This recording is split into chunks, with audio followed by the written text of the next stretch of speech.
Welcome to the screen. आज जिस sector के हवाले से हम बात करेंगे ये सीमेंट सेक्टर है और आज की जो असाइनमेंट है हमने इस पर सीमेंट सेक्टर के हवाले से बात करनी है। सीमेंट सेक्टर में टोटल कितनी कंपनीज हैं और उनमें से हम हाई प्रोबेबिलिटी यानी ज़्यादा मुनाफे वाली सस्ते शेयर अच्छी कंपनीज किस तरह से सिलेक्ट कर सकते हैं। तो सबसे पहले साइट पे चलते हैं dps.psx.com.pk। ये पाकिस्तान स्टॉक एक्सचेंज का ऑफिशियल डाटा पोर्टल है। आप जब यहाँ पर आते हैं तो स्टॉक स्क्रीनर पर हम जाएंगे और यहाँ पे हम ऑनवर्ड जो है यहाँ से फिल्टर करेंगे सेक्टर वाइज। अब ये देखें यहाँ पर 8 मुख्तलिफ किस्म के फ़िल्टर दिए हुए हैं, जिसमें मार्केट कैपिटलाइजेशन का फ़िल्टर है, प्राइस का है, परसेंटेज चेंज का है, 1 ईयर परसेंटेज चेंज का है, पीई रेशो का है, डिविडेंड यील्ड का है, फ्लोटिंग शेयर्स और 30 डे वॉल्यूम। तो आज हम जो सीमेंट सेक्टर के एनालिसिस करेंगे, इसमें हम कौन-कौन से फैक्टर्स को मद्देनज़र रखेंगे। तो ओवरऑल आप देखें सीमेंट सेक्टर में टोटल जो है 23 कंपनीज यहाँ पर हमारे पास आई हैं, जिसमें से हम सिर्फ यहाँ पर 3 कंपनीज जो है वो फाइनल करना चाहते हैं। तो 23 में से हम 3 कंपनीज जो है वो फाइनल करेंगे। आप यहाँ पे देख रहे हैं ये सिंबल है और इसके साथ मार्केट कैपिटलाइजेशन है, प्राइस जिसे करंट प्राइस कहते हैं, चेंज यहाँ पर परसेंटेज दिया हुआ है और 1 ईयर चेंज दिया हुआ है। उसके साथ साथ PE ratio price to earning ratio होती है, डिविडेंड यील्ड है, फ्री फ्लोट है और 30 डे वॉल्यूम है। ये सारे आपको यहाँ पे फिल्टर दिए हुए हैं। अब हमने क्या करना है कि इन सारे फिल्टर के साथ साथ हमने यहाँ पर एक तो नीचे जो फ्री फ्लोट का फैक्टर है उसको लेना है और दूसरा जो सबसे अहम यहाँ पर हमने फिल्टर अप्लाई करना है रिस्क टू रिवार्ड। ये हम चार्ट के ऊपर अप्लाई करेंगे और इसके हवाले से मैंने आपको बताया है, कोशिश ये किया करें रिस्क टू रिवार्ड निकालने का। हम अभी तो 5 साल के अंदर अंदर का निकाल रहे हैं, उसके बाद 10 साल का भी होता है और ओवरऑल रिस्क अगर हम देखें तो कंपनी डिफॉल्ट कर जाने का भी रिस्क होता है। ये डिफरेंट मेथड्स होते हैं, लेकिन आप अभी सिर्फ 5 साल की लोएस्ट प्राइस और 5 साल की हाईएस्ट प्राइस को ज़हन में रखते हुए रिस्क टू रिवार्ड निकालें। ठीक है, तो हम ऐसा करते हैं कि इनमें से कुछ कंपनीज को शॉर्ट लिस्ट करते हैं। पहला काम तो मार्केट कैपिटलाइजेशन के हवाले से हम कर लेते हैं कि हमें 1 बिलियन से जो बड़ी कंपनीज चाहिए यहाँ पर परसेंटेज चेंज जो है माइनस 1 साल के अंदर -10 तक आप कर लें, क्योंकि बहुत से लोग जो -20 में जब जाते हैं तो कुछ कंपनीज जो है वो छूट जाती है, तो -10 तक आप कर लें जिसमें -10 परसेंटेज चेंज आया है 1 साल में। ठीक हो गया। और यहाँ पर ये -12 और ये अप्लाई कर लें माइनस, चले -3 से ऑनवर्ड हम कर लेंगे। और पीई रेशो जैसे कि मैंने कहा कि हमें कोशिश करनी चाहिए कि हमने 10 से कम लेनी है, तो यहाँ पर आप पीई रेशो का भी फिल्टर अप्लाई कर दें कि 7, 8, 9 और मैक्सिमम 10 तक होनी चाहिए। तो 10 से नीचे नीचे ही लेना होगी हमें पीई रेशो। जब हम ये करते हैं फिल्टर अप्लाई तो हमारे पास ये आ जाते हैं डिफरेंट। यहाँ पर हमारे पास ये कंपनीज आ गई हैं। अब आप देख लें कि अभी आपने सिर्फ 3 फिल्टर अप्लाई किए हैं। कितने? सिर्फ 3। तो आपके पास 23 में से 8 कंपनीज रह गई हैं।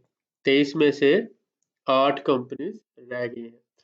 तो अब इन 8 कंपनी का चार्ट देखना आपके लिए आसान है, बनिस्बत आप ऐसे करते कि 23 की 23 कंपनीज के चार्ट देखते। तो मेरे ख्याल में ये बात आपको समझ आ गई है कि आपने किस तरह से फिल्टर्स को यूज़ करना है। मैंने यहाँ पे सबसे पहले मार्केट कैपिटलाइजेशन रखा कि हमें 1 अरब रुपए से बड़ी कंपनी चाहिए। दूसरा मैंने 1 ईयर चेंज जो है माइनस कम से कम -3 से अबव का रखा, -3 से अबव का। ये बात आपको समझ आ रही है? ठीक है, यानी माइनस में होना चाहिए। तीसरा मैंने यहाँ पर पीई रेशो जो है वो 10 के राउंड अबाउट, यानी 10 से कम होनी चाहिए, तो उस हिसाब से पीई रेशो।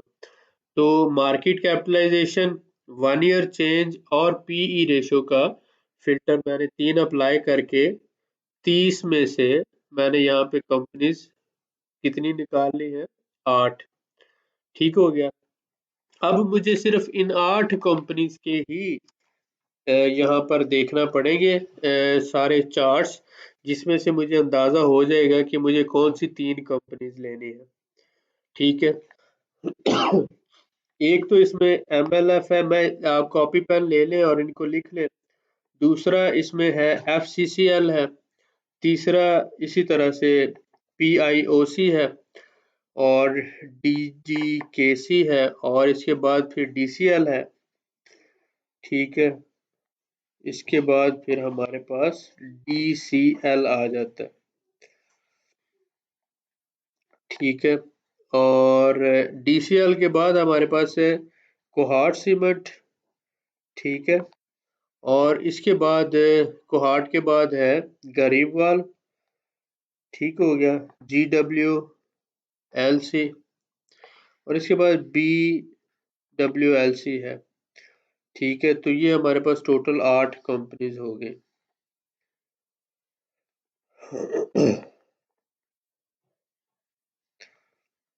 ठीक हो गया। अब बाकी जो कंपनीज हैं उनको आप छोड़ दें, अभी फिलहाल इन 8 में से आपने 3 फिल्टर करने।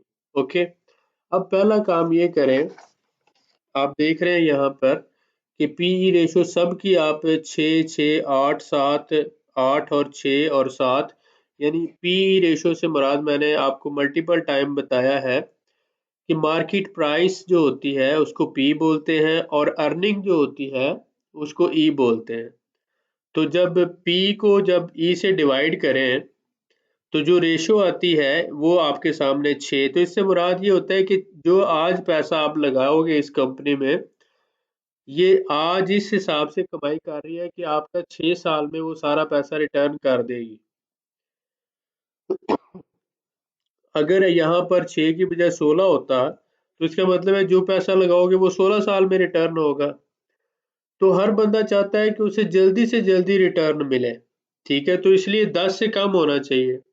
अब जिसमें पीई 0 होती है, बहुत से लोग ये कहते हैं कि पीई 0, ऐसी सूरत में इस कंपनी का मुनाफा या तो नेगेटिव जा रहा होता है, ये कंपनी लॉस में जा रही होती है, या जो है 0 मुनाफा होता है, यानी कि वो प्रॉफिट नहीं अर्न कर रही होती, तो तब उसकी पीई 0 आती है। ठीक है, या तो नेगेटिव होगी, लॉस में गई है कंपनी इस साल, या फिर ये है कि वो 0 अर्निंग हुई है, तो इसलिए ये पीई 0 होती है। तो ऐसी सूरत में इस कंपनी को, यानी कि इस फैक्टर को इस कंपनी में निगलेक्ट किया जाता है। ठीक हो गया। अब हम ऐसा करते हैं कि पहली कंपनीज को देखते हैं। इसमें हमने चार्ट के ऊपर देखना है रिस्क टू रिवार्ड। ठीक है, 5 साल के चार्ट पे आ जाए। इसके सबसे पहले आप ये देखें, यहाँ पर 3Y से मुराद 3 साल होता है, 5Y से मुराद 5 साल है, 1Y से मुराद 1 साल है, और YTD से मुराद ईयर टिल डेट होता है। 6M से मुराद 6 महीने का होता है, 1M से मुराद 1 मंथ का होता है, 1D से मुराद 1 दिन होता है। तो 5 साल का चार्ट आप देखते हैं तो इसकी हाईएस्ट प्राइस यहाँ पर आ रही है 133, 133। तो इस पे ऊपर एक लाइन सीधी सी लगा लें, लिख लें 5 साल की हाईएस्ट प्राइस 134 है और 5 साल की लोएस्ट प्राइस लिख लें 14 है। ठीक है, चलें फर्ज कर लें 15 ही है, आप 15 कर लें इसको ताकि कैलकुलेशन इजी हो जाए। 14 समथिंग है। हाईएस्ट प्राइस आपने लिख ली और इसके साथ साथ आपने लोएस्ट प्राइस भी लिख ली है। ठीक हो गया। तो हम बात कर रहे थे यहाँ पर कि ये 5 साल की हाईएस्ट प्राइस हमने निकाली, सपोज कर लें 135 आ गई, और ये जो है आप लोएस्ट प्राइस निकाल लेते हैं, ये 15 के करीब आ गई, आप 15 कर लें, इसको 15 कर लें। करंट प्राइस इसकी आ रही है 35। तो अब क्या होता है कि आपने अगर इस 35 पे खरीदे हैं तो मिनिमम जो प्राइस पिछले 5 साल में हुई है इसका 15 पे जाने के चांसेस हैं, यानी ये आपका लॉस ज़्यादा से ज़्यादा ये हो सकता है। तो 35 का शेयर अगर आप खरीदते हैं और वो 15 का हो जाता है, अल्लाह ना करे, तो ऐसी सूरत में आपका लॉस 20 रुपए का होगा। ये आपका नुकसान है, इसे रिस्क कहते हैं। तो आपने क्या करना है, करंट प्राइस माइनस कर लें इसमें से लोएस्ट प्राइस 15, तो 20 आपके पास आएगा, 20 आएगा, वो आपका रिस्क है। रिवॉर्ड क्या है कि ये जो हाईएस्ट प्राइस आपके पास आ रही है, तो आप कह लें 135 है, तो 135 में से करंट प्राइस निकाल दें 35, तो 100 जो बचा है, 100 जो है वो आपका रिवॉर्ड है। तो जब आप 100 को 20 पे डिवाइड करते हैं तो इसका मतलब है 5 टाइम्स, यानी 5 गुना बड़ा रिवार्ड मिल रहा है आपको। अगर 20 रुपए का नुकसान हो सकता है तो इसका मतलब ये हुआ कि एक 100 रुपए का मुनाफा भी हो सकता है।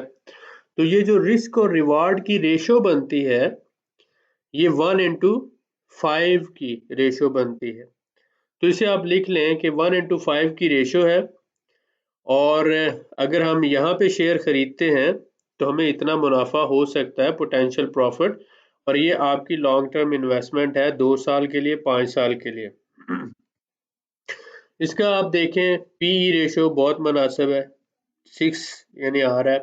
हेयर कट भी जो है वो आपका मुनासिब है, वार वैल्यू एट रिस्क भी बहुत ठीक है। और इसके साथ साथ अगर आप नीचे आते हैं, फ्री फ्लोट जो है इसका, फ्री फ्लोट से मुराद होता है कि इतने शेयर जो है कंपनी अपने सेल कर रही है, पब्लिक में दे रही है, बाकी जो 55% है, यानी बाकी जो 55% है, वो कंपनी के ओनर्स जो मालिकान है उनके पास है। सिर्फ 45% शेयर जो है ये कंपनी ने सेल किए, बाकी उसने अपने पास रखे हुए हैं। तो 50 से कम अगर हो फ्री फ्लोट तो ये एक अच्छी कंपनी की निशानी होती है, 50 से कम। अगर हम इसी तरह से नीचे आते हैं तो हमारे पास ये डाटा है 2021 का, 20 का, 19 का, इसकी सेल्स कैसी रही, इसके साथ साथ इसका जो प्रॉफिट आफ्टर टैक्सेशन है और इसका जो अर्निंग पर शेयर है, यहाँ पर वैल्यूज आ रही हैं, आप देख रहे हैं। तो ये इन सारी वैल्यूज को हम नोट करते हैं, ठीक है। इसी तरह ग्रॉस प्रॉफिट है और ये सारी चीजें। एनीवे ये एक कंपनी है, अब हम मूव करते हैं दूसरी कंपनी की तरफ। आप मार्केट में आए, यहाँ पर आने से बेहतर है कि यहाँ पर जो हमने सिंबल्स इसकी डिसाइड की थी वो सिंबल आप लिखेंगे तो वो कंपनी आ जाएगी। जैसे मैं यहाँ पे लिखता हूँ FCCL, तो इसीलिए कहते हैं वो लिख लिया करें ताकि बार बार आपको स्कैनर पे ना जाना पड़े, आप एक दफ़ा पेपर पे लिख लें। ये FCCL पे जब मैं आता हूँ तो ये कंपनी का चार्ट खुल जाएगा, यहाँ पे 5 साल का चार्ट इसका मैं निकालता हूँ। इसी तरह से मैंने क्या करना है, इसकी लोएस्ट प्राइस जो है, ये इस तरह की वैल्यू को नोट नहीं करते होते, इस तरह की वैल्यू को लेते हैं क्योंकि ये स्टेबल कंसिडर होती है। ये तो जस्ट एक थोड़ी देर के लिए आया और फिर वापस चला गया, तो मिनिमम प्राइस इसकी तकरीबन आप कह लें 12 के करीब थी, और इस वक्त जो इसकी प्राइस जा रही है 18 है। तो 18 में से जब आप 12 निकालते हैं तो 6 आता है। तो ये जो रिस्क है आपका 6, यानी 6 रुपए का रिस्क है यहाँ पे। रिवार्ड कितना है, आप ऐसा करें, ये 45 में से आप इसी तरह से 18 निकालते हैं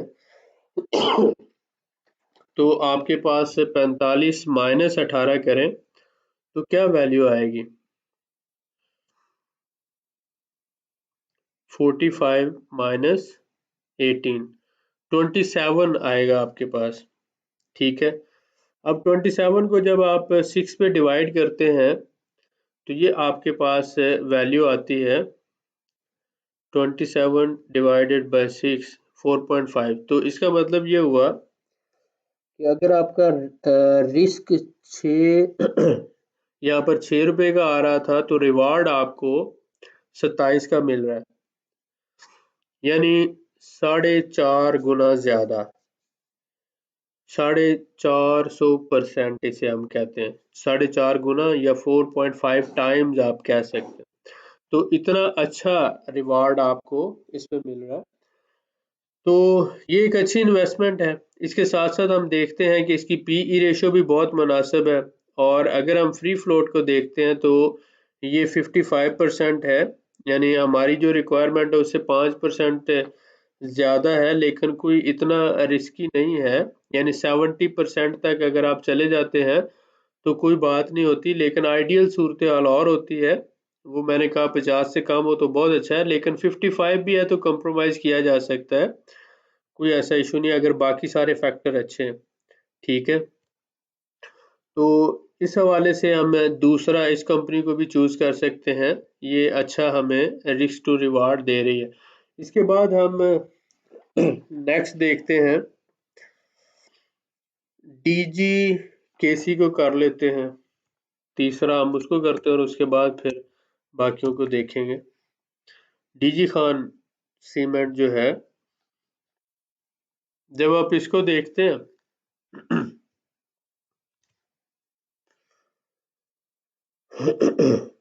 लोएस्ट प्राइस 5 साल की इसकी आप देख लें 47 है, करंट प्राइस इसकी जो है 83 है। तो आप ऐसा करें कि इसको 50 कर लें लोएस्ट प्राइस, और इसको आप 80 कर लें, ठीक है, करंट प्राइस को। तो 30 का डिफरेंस आएगा ना, एक जस्ट कैलकुलेशन इजी करने के लिए 30 का डिफरेंस आ गया। और यहाँ पे अगर आप देखते हैं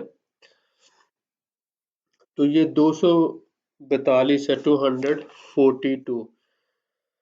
अब आप ऐसा करें 5 साल की हाईएस्ट प्राइस में से 242 में से माइनस कर दें करंट प्राइस को 83 को, तो आपके पास आता है 159। चलें जी, ये जो 159 आया इसका जो डिफरेंस था 30 उससे डिवाइड करते हैं, रिस्क जो हमारा था 159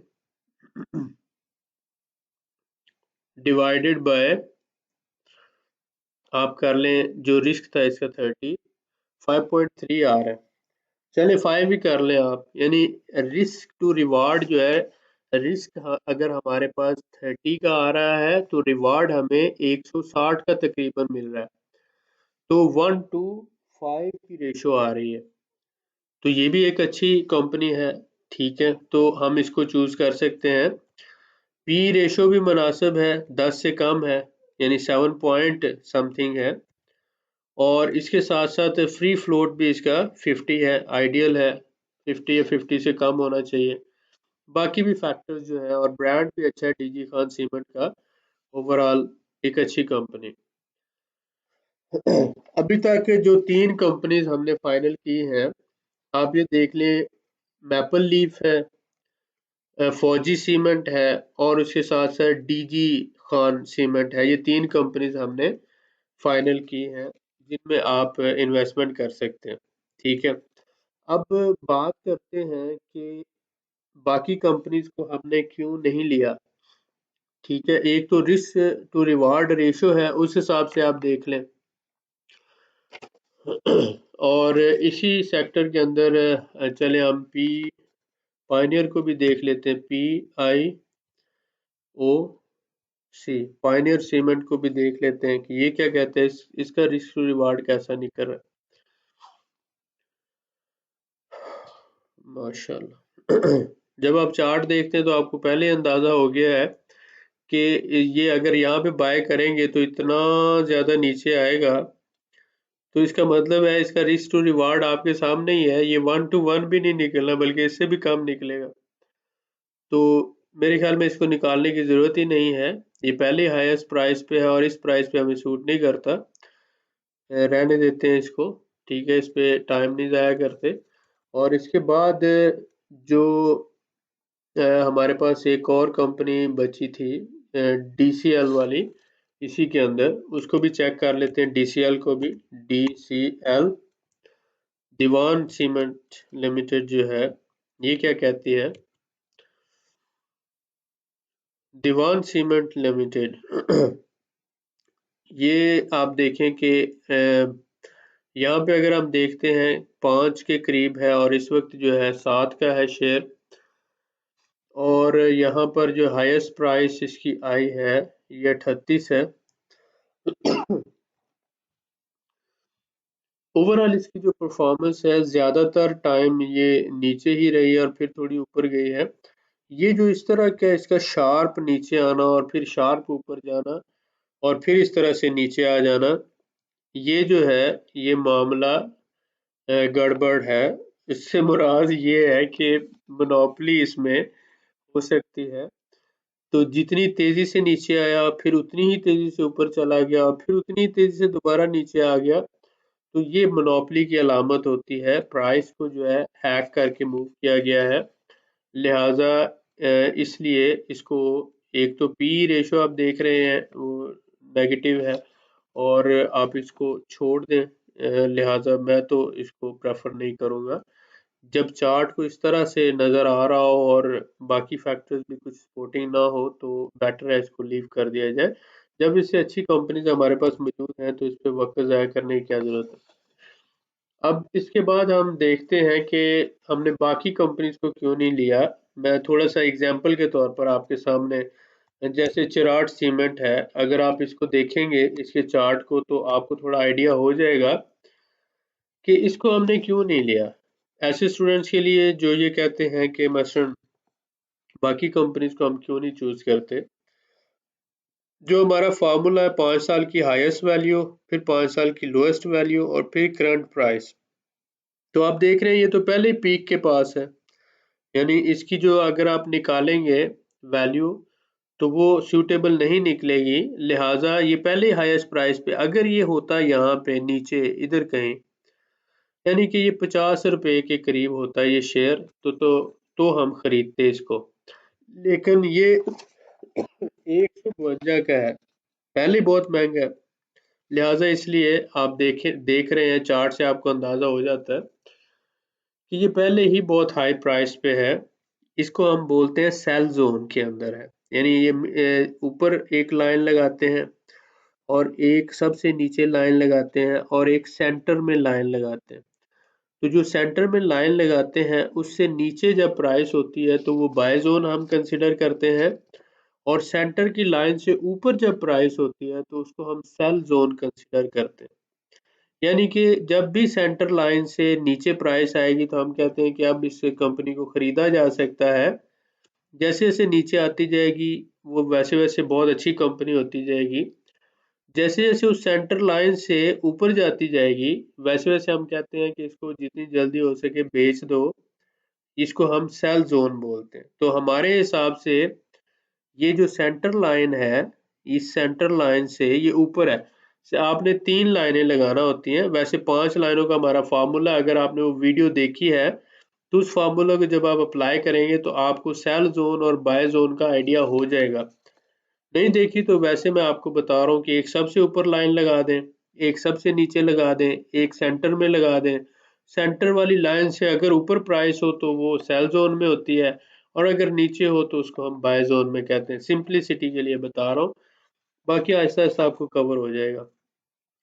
इसके बाद नेक्स्ट हम चलते हैं कि थट्टा सीमेंट को हमने क्यों नहीं लिया जी।